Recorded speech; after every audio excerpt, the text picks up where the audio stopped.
tips on how to trim your beard, George Clooney's top 5 haircuts, and the sports and social styling Fibre from Johnny's Chop Shop. All coming up today on episode 54 of Men's Grooming Weekly. Welcome back to the channel, or if this is your first time watching any of my videos, my name is Elliot Forbes and I'm a barber based in central London. This channel is dedicated to hair, beard and grooming tips for the modern man and ASMR style shaving and haircuts.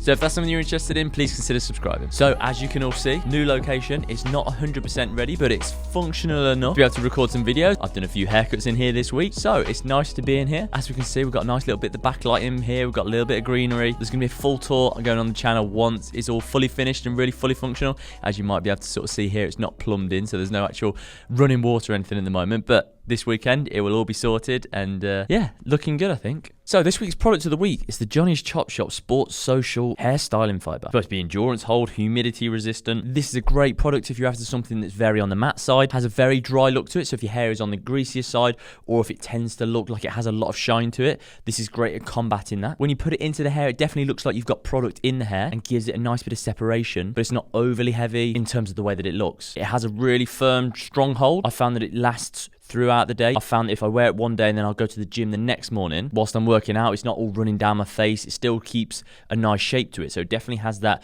longevity of the hold. I think that's partly because it is so matte and you've got that real strong finish to it that allows it then to be able to stay in that place. Get it out of the tub and it's very soft to work it in through the hands. Turns very creamy. But then as you're applying it to the hair, it definitely firms up really quite quick. So you have to be very mindful putting it through the hair, and it's very considered because you can feel that it's like sort of drying down, which is good. It feels like you definitely then got that hold right from the very get-go. Something that worked really nicely on the shorter to the medium length styles. Anything that's a little bit longer, I'd probably lean away from this. But yeah, something short, something textured, something very matte, really good product. And now onto this week's hair icon, it's George Clooney. In at number 5, I really like how he's grown this beard over the years. It's a nice fullness, real thick at the bottom, but not overly long with it. Real simple hair, hasn't gone too overboard with the top compared to what we've got on the beard. Very soft in through the sides, real nice silhouette and just gently pushed up. Really nice look. In at 4 is much more of a look is what we've got going on here. These curls have been really styled, got some real nice volume to it all. Probably a little bit on the mullety side, there's quite a bit of heaviness at that back, but a really nice big round silhouette to it and looks great on him. In at 3, a bit more length, real groomed feel to it, a bit more of a heavier product, a nice sleek side parting but not overly smart and overly groomed and combed into place. Up and over with that volume and ruffled then the fingers through it so it gets that little bit of separation without it being too formal.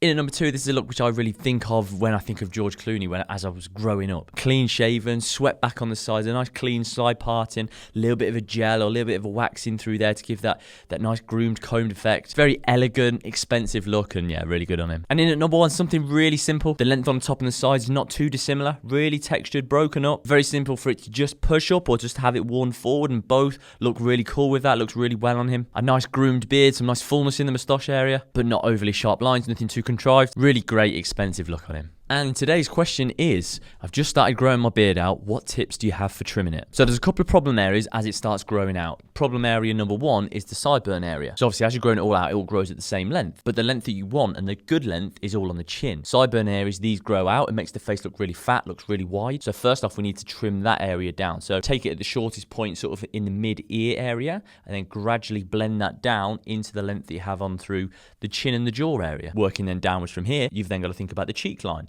Now a good way of visualizing this is from the top of the ear going into the corner of the lip. That's quite a nice angle to how to aim for if you've got lots of excess cheek hair. When it then comes to underneath, you've got a couple of different options. You can either go with a clean line, or you can then blend that up in a similar way that we blended down on the sides. If you want to put a line in, you don't want to lift your head up and try and find where it should go. You want to look straight forward in the mirror, come back in a line from there, and then where it's sort of the bend is in the face, that's where the line needs to start. If it goes too low, it makes you have look like a double chin. If you go too high, it exposes all like the sort of the neck fat which you have. Alternatively, we can then do the 0 at the very bottom, then 0.5, 1, 1.5, and then just blend it out so it gets a very soft, natural transition there. Another problem you have when in this area is actually this area underneath obviously grows at the same length as what you have through here. So when you turn from the side, you end up with this big bulge underneath there with a lot of excess length. So what you need to do is get a comb that can then hook underneath, then you can take that excess weight off in that area there. That also helps to get rid of the look of a double chin. And then the same thing going backwards from there. So we want to keep the fullness in through here, but anything underneath the jawline is too much.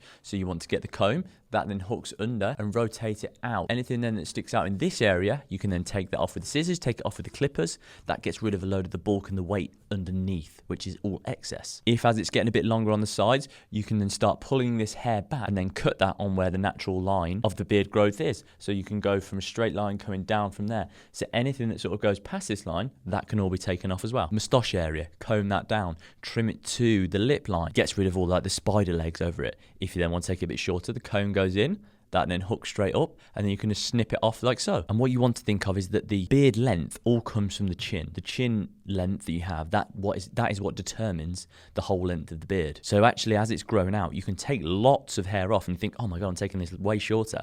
But actually, you're not, because all of that is just excess weight that's not necessary for the beard. What I think I'm going to do actually is I'm going to get a person in the barber's chair and I'm going to talk through what I would do to their beard, why I think that works well for their beard and their face shape. I think that'd probably give some real life practical advice as to how to trim the beard. And I think that'll be something that comes up in the next couple of weeks or so, now that I've got a bit more spare time to be able to create some more content. Okay guys, thanks so much for watching. If you have any questions at all, please feel free to drop a comment down below.